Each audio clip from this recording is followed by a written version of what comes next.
کی امتیاز سے بالا تر تصور کیے جائیں، اور مضمون کا عنوان ہے لیکن وہ بھی آخر میں پیش کروں گی۔ جناب صدر کی اجازت ہے۔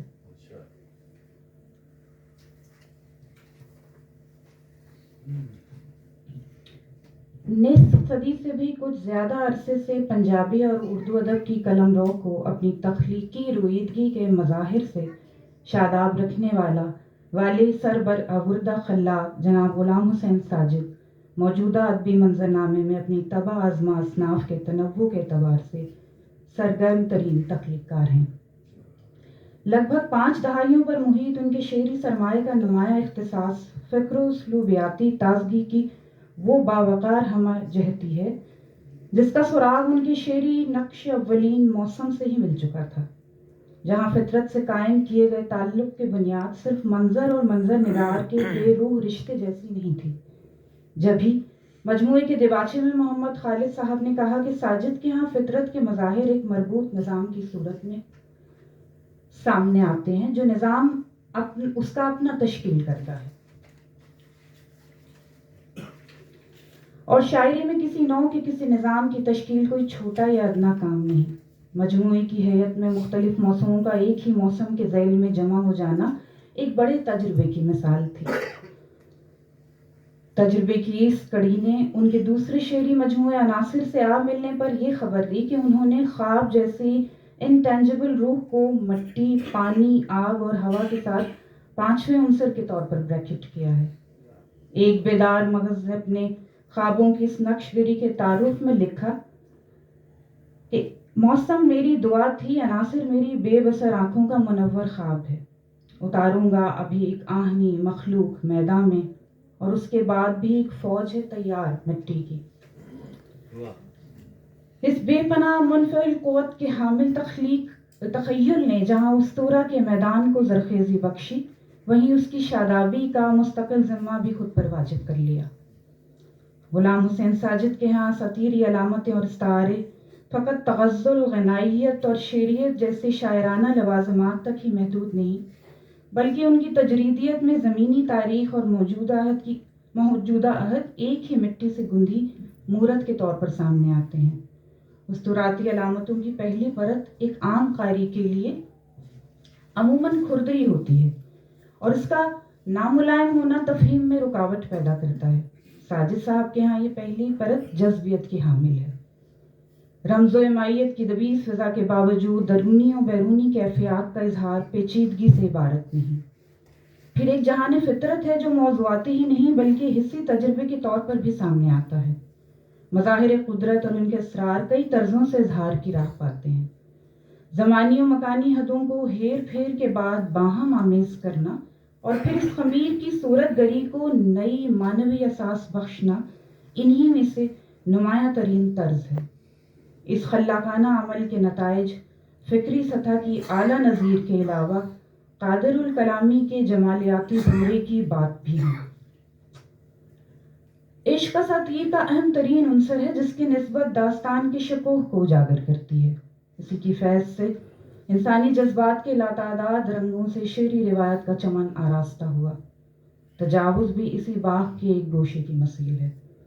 ساجد صاحب کے اس سے قبل کے شعری مجموعوں کے عنوان نفس مضمون کا نقیب ہیں، لیکن تجاوز کا معاملہ قدر مختلف لگا۔ اس نام نے اپنی گن خود نہیں بتائے، نہ ہی لغت نے کفایت کی۔ تجاوز کی حقیقت بھی اس کے بطن سے ملی، اور اس دریافت نے ثابت کیا کہ موسم، عناصر، کتاب صبح، معاملہ، گل سیمیا، اعادہ اور کند گن کا جہان اپنی جگہ، لیکن ایک دنیا فقط دل کی دنیا بھی ہے، جسے صرف دلداری سے ہی مطلب ہے۔ جب بات ایسی ہے تو دلدار کا وجود بھی ناگزیر ہے، اور یہ دریافت کنندہ دلدار ہی ہے کہ جس سے تفاعل و تعامل کے تمام معاملات و واقعات ہی شاعر کی شعری تحریک ہے۔ علم عمرانیات کی روح سے تفاعل بمعنی انٹریکشن وہ صورت ہے کہ دو انسان باہمی تعلق قائم کرتے ہوئے ایک دوسرے کو متاثر کریں، جبکہ تعامل فریقین کے رد عمل کا احاطہ بھی کرتا ہے۔ علم کیمیا کی زبان میں ایک مادے کا دوسرے پر عمل کرنا بھی ایک معنی ہے۔ ان دونوں میں سے تامل کی مثال کے شعر پیش ہیں. اس کی تابانی نے روشن کر دیا میرا وجود، دھوپ میں ہوتا ہے جیسے جسم کا سایہ الگ. جہان خواب کو پر نور کر دیا اس نے، کنارے لگ گئے آخر چراغ بہتے ہوئے. اب انہی تلازموں کے ساتھ یہی تامل کیسے دھج پلٹتا ہے سنیے. اپنی دمک چلی گئی اپنی چمک کے ساتھ تھی، اپنی دمک چلی گئی اپنی چمک کے ساتھ تھی، سائے میں اس چراغ کے آ کے بہت حزین ہیں ہم. شعری مجموعے سے دلدار کے سراپے کی مثال کے واسطے کسی ایک شعر کا انتخاب کرنا تو دقت سے ہمکنار کرتا ہی ہے.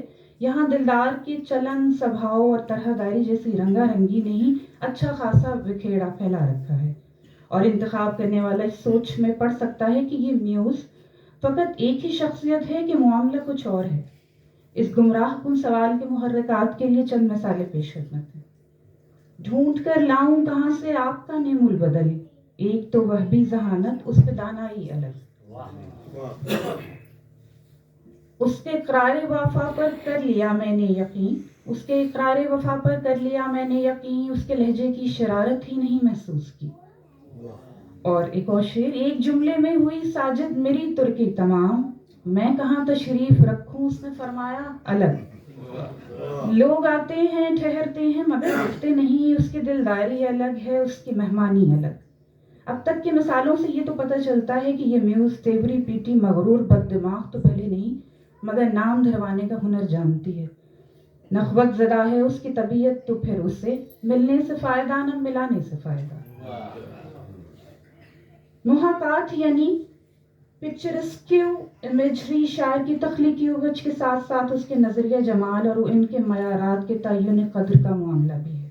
بقول شبلی نعمانی شاعری دو چیزوں تخیل اور محاکات کے مجموعے کا نام ہے، اور ایلیٹ کا کہنا ہے کہ ہر شاعر کی امیجری کا ذخیرہ کہیں نہ کہیں آ کر محدود ہو جاتا ہے. اب تجاوز سے کچھ مثالیں سامنے لاتے ہیں. چہچہے کرتے پرندے کھلکھلاتے بام و در، اس نے زندہ کر دیا ہے شہر کس اعجاز سے.